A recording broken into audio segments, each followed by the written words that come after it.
कामदेव जो इच्छा के देवता हैं, वो कहते हैं कि जो व्यक्ति मुझे दान या यज्ञ के माध्यम से मारना चाहता है, मैं उसके मन में पुण्य कमाने की इच्छा बनकर वापस आ जाता हूँ। अरे वाह। और अगर कोई कठोर तपस्या या योग से मुझे नष्ट करना चाहे, तो मैं उसके भीतर मोक्ष प्राप्त करने की इच्छा बनकर बैठ जाता हूँ। यहाँ सबसे चकित कर देने वाली बात यह है कि हमारे सबसे प्राचीन ग्रंथों में इस अवधारणा को कितनी वैज्ञानिक और दार्शनिक गहराई दी गई है। ऋग्वेद के नासदे सूक्त का उदाहरण भी तो है इसमें। बिल्कुल।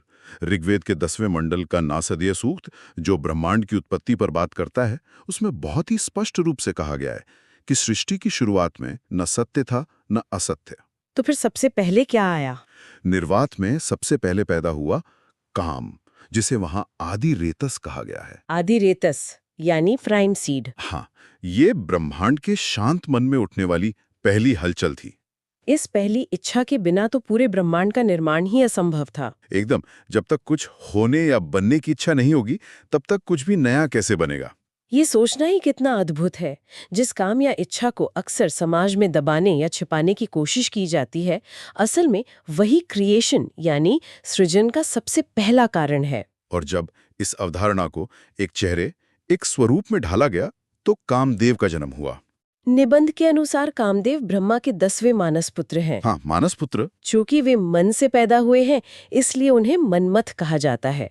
मनमथ यानी वह जो मन को मथ दे, विचारों में हलचल पैदा कर दे। उनका जो शारीरिक और प्रतीकात्मक स्वरूप घड़ा गया है ना, वो मानव मनोविज्ञान को समझने का एक मास्टर क्लास है। बिल्कुल, जैसे उनका रंग हरा माना गया है, जो सिर्फ एक रंग नहीं है, बल्कि प्रकृति, उर्वरता और जीवन के पनपने का एक सीधा प्रतीक है। लेकिन मुझे सबसे दिलचस्प बात उनके हथियारों की लगी। हाँ, उन पे बात करना बहुत जरूरी है। गन्ने का धनुष, मतलब अगर कोई योद्धा गन्ने का धनुष लेकर युद्ध में जाए तो वो तो वैसे ही हार जाएगा। सुनने में अजीब लगता है। लोहे या लकड़ी का मजबूत धनुष क्यों नहीं?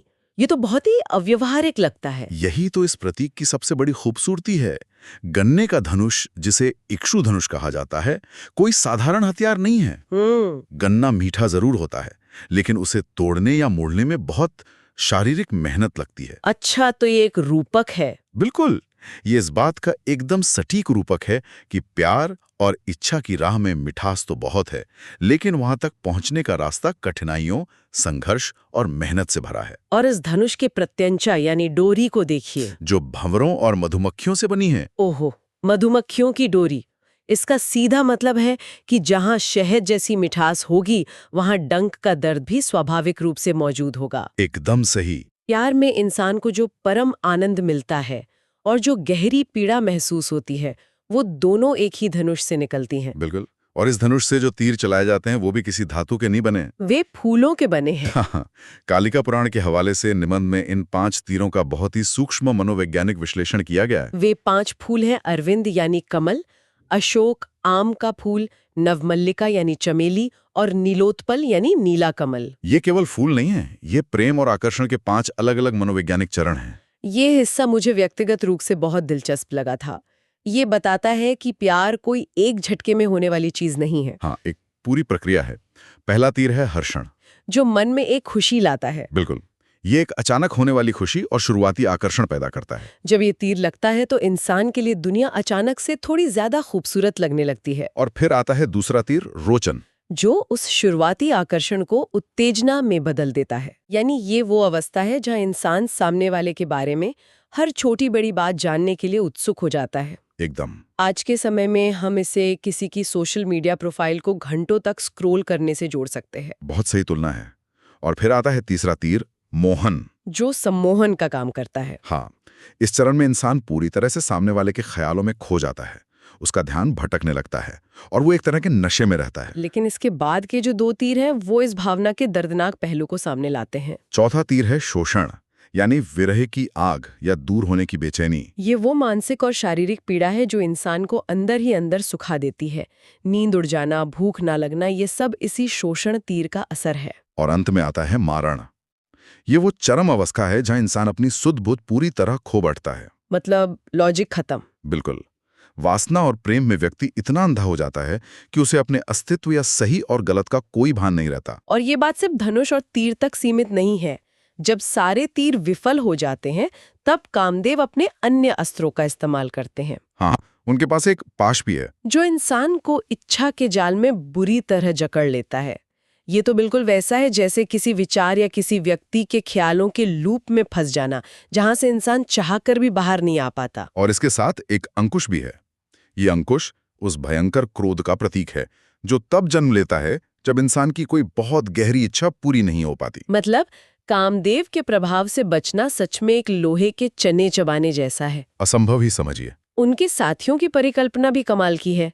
उनका वाहन एक तोता है। तोता बहुत चंचल होता है। हाँ, जो ये दर्शाता है कि हमारे मन में इच्छाएं कितनी तेजी से एक जगह से दूसरी जगह उड़ान भरती हैं। उनके साथ उनकी पत्नी रति होती हैं, जो आनंद का मानवीकरण है। और उनका सबसे पक्का दोस्त है वसंत ऋतु। वसंत का काम है एक मादक माहौल तैयार करना, ठंडी हवा, खिले हुए फूल, ताकि कामदेव के तीरों का असर और भी गहरा हो सके।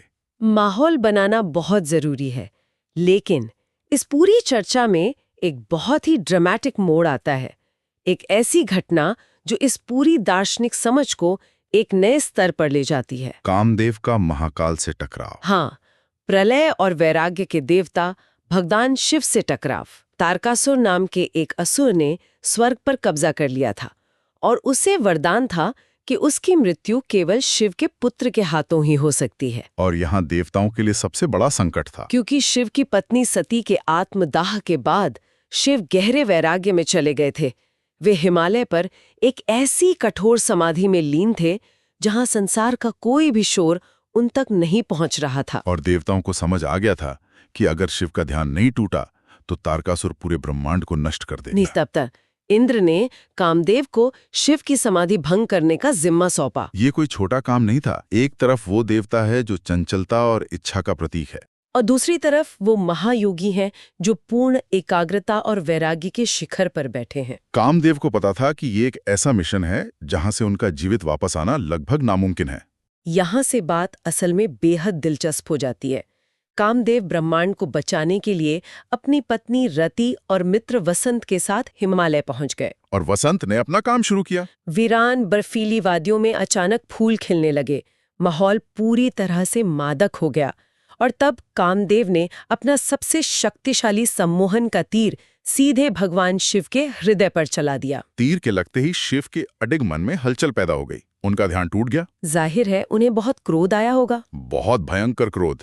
जब शिव ने अपनी आंखें खोलीं तो उन्हें गुस्सा आया कि किसने उनके विवेक को चुनौती देने की जरूरत की है। और उनकी नजर कामदेव पर पड़ी। उसी क्षण शिव ने अपना तीसरा नेत्र खोल दिया।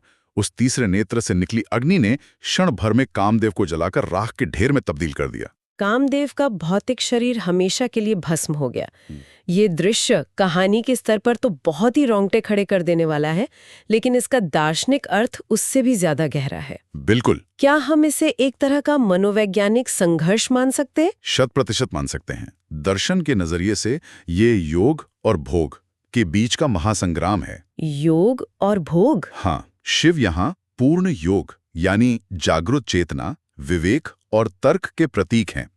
वहीं कामदेव भोग यानी सांसारिक इच्छाओं और इंद्रिय सुख के प्रतीक हैं। तो जब इच्छा साधना में बाधा बनती है, तब जागृत विवेक, जिसे यहाँ तीसरा नेत्र कहा गया है, उस भटकाव को उसी क्षण भस्म कर देता है। लेकिन कहानी यहाँ खत्म नहीं होती।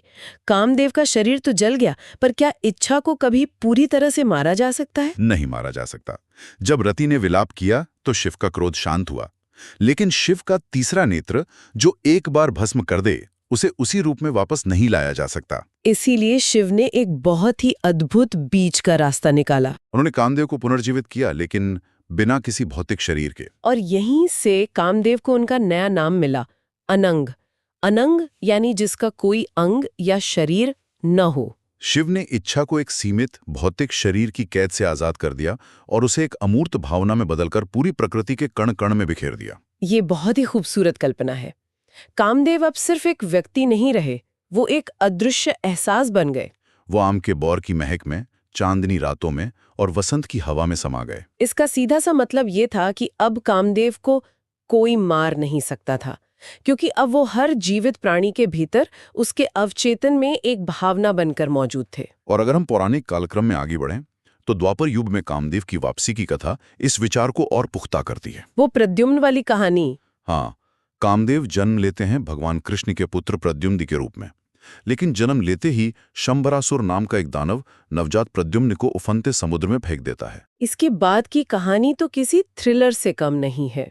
बिल्कुल। उस नवजात बच्चे को एक विशाल मछली निगल लेती है और वही मछली मछुआरों के जाल में फंसकर शंबरासुर की रसोई में पहुंच जाती है। और उस रसोई की मुखिया थी मायावती, जो असल में कामदेव की पत्नी रति का ही पुनर्जन्म थी। जब मछली को काटा गया तो अंदर से वो बालक जीवित निकला। मायावती ने उसे पाला और बड़ा होने पर प्रद्युम्न ने शंबरासुर का वध किया। इस पूरी कथा का सार समझना बहुत जरूरी है। इसका अर्थ यह है कि इच्छा को कुछ समय के लिए दबाया जा सकता है, उसे समुद्र की गहराई में फेंका जा सकता है या उस पर राख डाली जा सकती है, लेकिन उसे खत्म नहीं किया जा सकता। नहीं, वो किसी ना किसी नए रूप में, किसी नई परिस्थिति में वापस सतह पर आ ही जाती है। और ये बात सिर्फ भारतीय दर्शन तक सीमित नहीं है। अगर दुनिया भर की सभ्यताओं को देखा जाए, जो भौगोलिक रूप से एक दूसरे से हजारों मील दूर थीं और जिनका आपस में कोई संपर्क नहीं था, उन्होंने भी प्रेम और इच्छा को लगभग एक ही तरह से समझा है। अगर हम इसे बड़ी तस्वीर से जोड़कर देखें तो हम पाएंगे कि मानव स्वभाव हर जगह एक जैसा ही है। ग्रीक माइथोलॉजी का उदाहरण ले लीजिए। हाँ, वहाँ इरोस हैं, उनके पास भी तीर कमान है। एक तीर सोने का है जो गहरा प्यार जगाता है, और एक तीर सीसे का है जो अचानक से नफरत या वैराग्य पैदा कर देता है। क्यूपिड का उदाहरण तो और भी दिलचस्प है।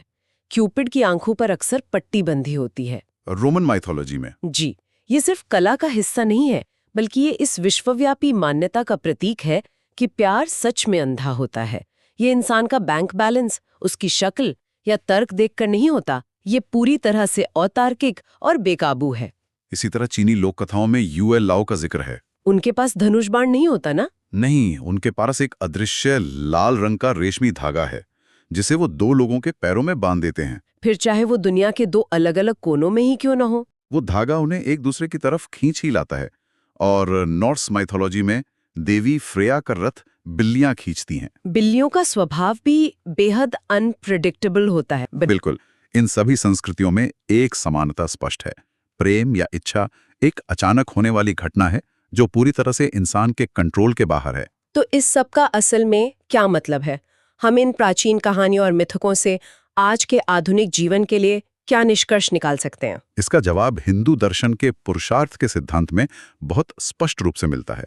मानव जीवन के 4 मुख्य उद्देश्य माने गए हैं: धर्म, अर्थ, काम और मोक्ष। तो यहाँ काम को जीवन के एक बेहद महत्वपूर्ण स्तंभ के रूप में स्वीकार किया गया है। हाँ, ये हमें सिखाता है कि इच्छाएं अपने आप में बुरी या विनाशकारी नहीं होती। असल में इच्छाएं ही हमारी क्रिएटिविटी और हमारे हर तरह के विकास का असली ईंधन है। मतलब अगर किसी चित्रकार के मन में सुंदर चित्र बनाने की इच्छा ना हो, किसी वैज्ञानिक के मन में नया खोजने की इच्छा ना हो, तो दुनिया का विकास ही रुक जाएगा। एकदम सही। इच्छा ही वो बल है जो हमें आगे बढ़ाती है। जब तक ब्रह्मांड में इच्छा और प्रेम का बल मौजूद है, तभी तक सृजन संभव है। समस्या सिर्फ तब होती है जब इच्छा अनियंत्रित हो जाए। इसीलिए दर्शन कहता है कि काम को हमेशा धर्म और अर्थ के साथ संतुलित करके चलना चाहिए। ये वही अदृश्य बल है जो हर सुबह इंसान को बिस्तर से उठने और जीवन में कुछ नया करने का मकसद देता है। इच्छा को देखने का ये नजरिया सच में बहुत सकारात्मक और संतुलित है। ये हमें हमारी अपनी इंसानियत के और करीब लाता है। और इस पूरी गहन चर्चा के बाद हमारे सभी सुनने वालों के सोचने के लिए एक अंतिम विचार है। इससे एक बहुत ही महत्वपूर्ण सवाल खड़ा होता है। कैसा सवाल? आज हम उस युग में हैं जहां आर्टिफिशियल इंटेलिजेंस जैसी मशीनें बनाई जा रही हैं। ये मशीनें इंसानों की तरह सोच सकती हैं, तर्क कर सकती हैं और कला भी रच रही हैं। हाँ, एआई का विकास तो तेजी से हो रहा है। लेकिन जैसा कि आज की चर्चा से स्पष्ट हुआ कि इच्छा या काम ही किसी भी सच्ची चेतना और सृजन का सबसे पहला बीज है। आदि रेतस। बिल्कुल। तो सवाल यह है, जब तक इन मशीनों के भीतर कुछ चाहने की, कुछ महसूस करने की, अपनी खुद की कोई इच्छा जन्म नहीं लेती, क्या वे मशीनें कभी सचमुच जीवित या चेतन कहला सकेंगी? ये बहुत गहरा सवाल है। या फिर क्या भविष्य में कभी इन मशीनों की जटिल कोडिंग के भीतर ही इनका अपना खुद का कोई अनंग, एक बिना शरीर का अमूर्त देवता जन्म लेगा जो उन्हें खुद के लिए कुछ चाहने की शक्ति देगा? ये सचमुच एक क्या भविष्य की मशीनों का अपना कोई कामदेव होगा? इस गहरे और सोचने पर मजबूर कर देने वाले सवाल के साथ हम अपनी इस विस्तृत चर्चा को यहीं विराम देते हैं।